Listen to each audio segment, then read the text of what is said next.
If you want to start to feel happy, it starts with you wanting to feel happy. We like to sit and dwell. We like to sit in our own sadness. Make sure you're spending time every single day, whether it's 15, 20 minutes, whether it's an hour, 2 hours. Take time to allow your mind separation from the stresses of your day. If you expect to fail, you will fail. On the other hand, if you expect to win, you will win. And he's right, because doctors and psychologists, both alike, they agree that worrying actually does shorten your life, and it does damage your body. We need to clear our thinking before we go to sleep. We're talking about a book that Norman Vincent Peale wrote, The Power of Positive Thinking.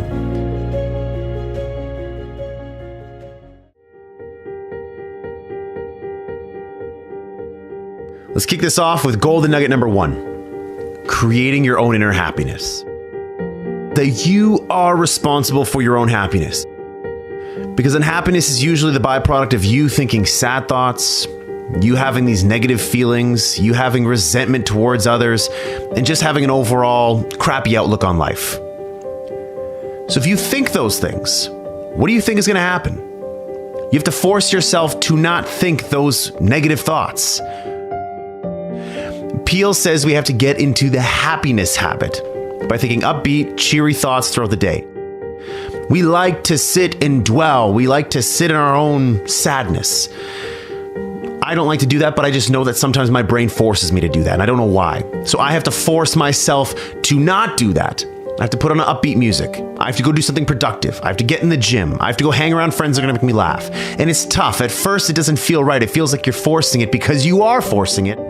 But eventually, it starts to make you feel better. There are miracles happening all around you. There is beauty all around you. Open your eyes and look. Can you see the sun shining? Great. Can you hear the birds chirping? Great. Can you feel the warmth of the sun on your skin? Awesome. There's simple beauties all around us. If you want to start to feel happy, it starts with you wanting to feel happy. So short circuit those negative thoughts. And when you start to feel bad, when you start to find yourself gossiping, feeling guilty, feeling angry, feeling whatever it is you're feeling that's negative, turn that around. Force yourself to think positively, do positive things. And while it doesn't feel right at first, keep going. You're on the right path. Golden nugget number 2, the antidote to anxiety. Is that people waste a lot of their time, a lot of their energy fuming and fretting about things that they cannot control. Go back to Covey's principle. Circle of concern, circle of influence. Focus only on those things in the circle of influence. Everything else in the circle of concern, you can't control. You can't affect that. So move on. Don't allow your mind to just spend time in that space. You're wasting your mind's energy.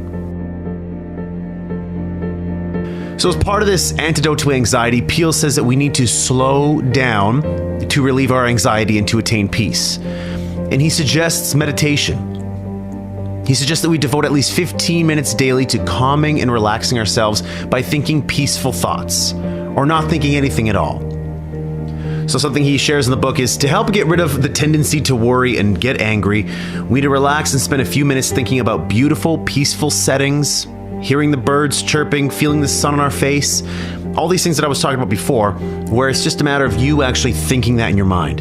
Wherever you are, if you're at work, if you're in your house, it doesn't, or close your eyes and open your mind to maybe a place where you were on vacation before. And go there for 15 minutes.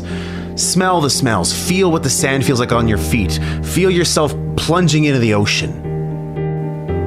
So the antidote to anxiety, it's all about clearing your mind. However you choose to do that, make sure you're spending time every single day, whether it's 15, 20 minutes, whether it's an hour, 2 hours, if you're working out at the gym, whether you're doing yoga, whether you're going to cycling class, whatever, take time to allow your mind separation from the stresses of your day. Golden nugget number 3, expect the best. If you expect to fail, you will fail. On the other hand, if you expect to win, you will win. So, what seeds are you planting in your mind? Are you planting seeds of positivity or seeds of negativity? Guess what? Your life is going to give you back more of that. Are you planting seeds of, doubt and, I'm not going to make this work, or something bad is going to happen? If you're planting seeds of that, guess what you're going to get? More of that. Start focusing on the positive. Start focusing on how things can go right. And guess what? When things go wrong, say, there's a lesson in that for me. Because life doesn't happen to me, it happens for me. So everything that's happening is there to teach me a lesson. This isn't a setback, it's a set up. This thing that's really bad, it happened for a reason. I'm going to learn from it and I'm going to get better.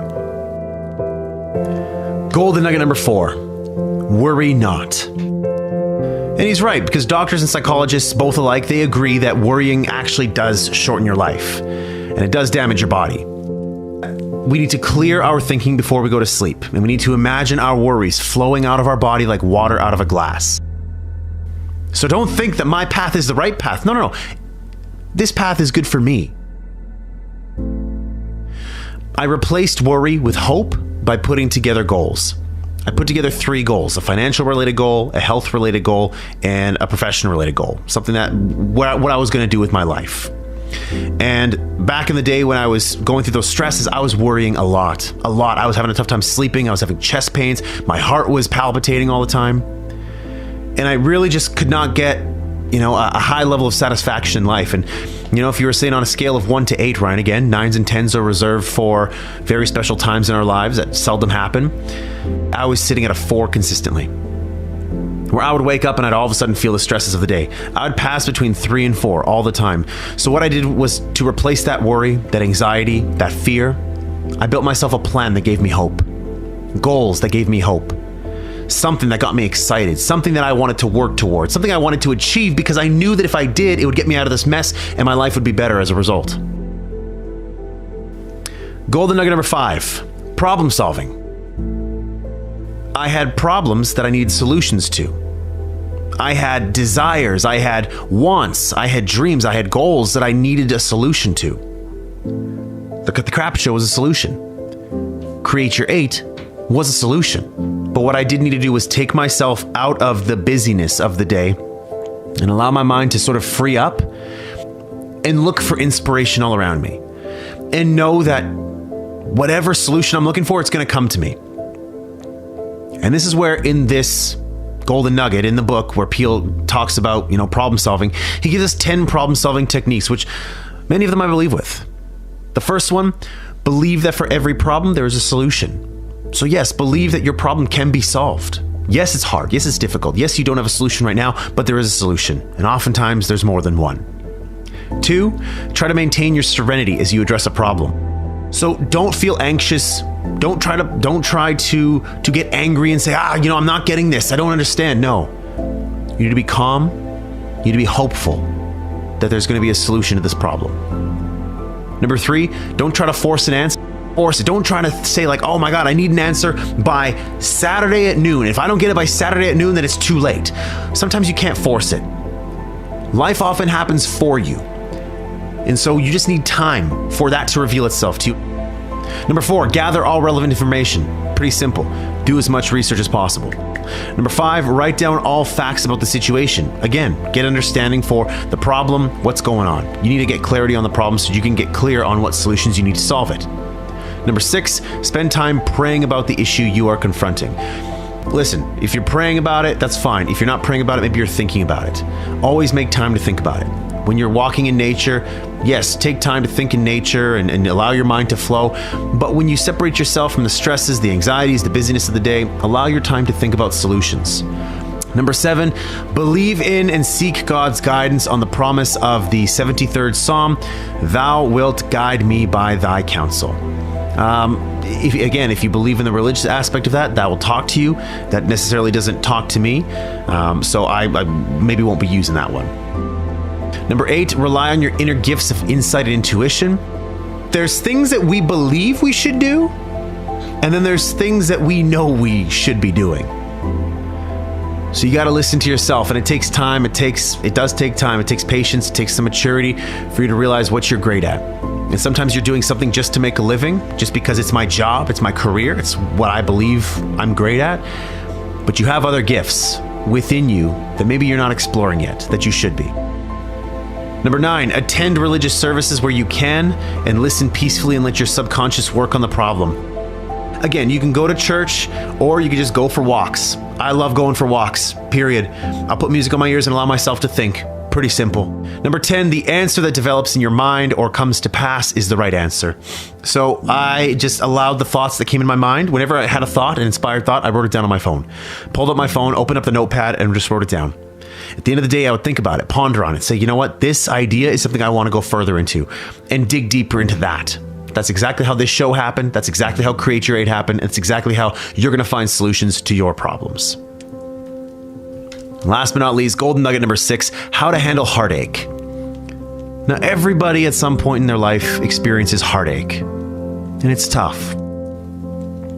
And so Peel says that for us to get over heartache, we need to resist the heartache by staying busy.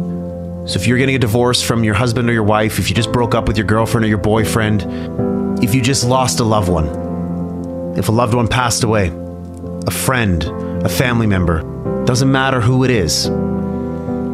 He says that in order for you to get through it, you need to stay busy. You need to return to your normal activities as soon as possible after a loss or a defeat. And you need to resist the temptation to brood and feel sorry for yourself. I got to get back to work. I got to get back to my goals, get back in the gym, get back to eating right, get back to hanging out with my friends, my family, listening to the music that I was listening to. We have to return to life. But sometimes we just have to be sad and we have to work our way through it. But the key here is to not allow your mind to dwell on it for too long. That's not handling heartache. That's allowing heartache to take control of you and to win.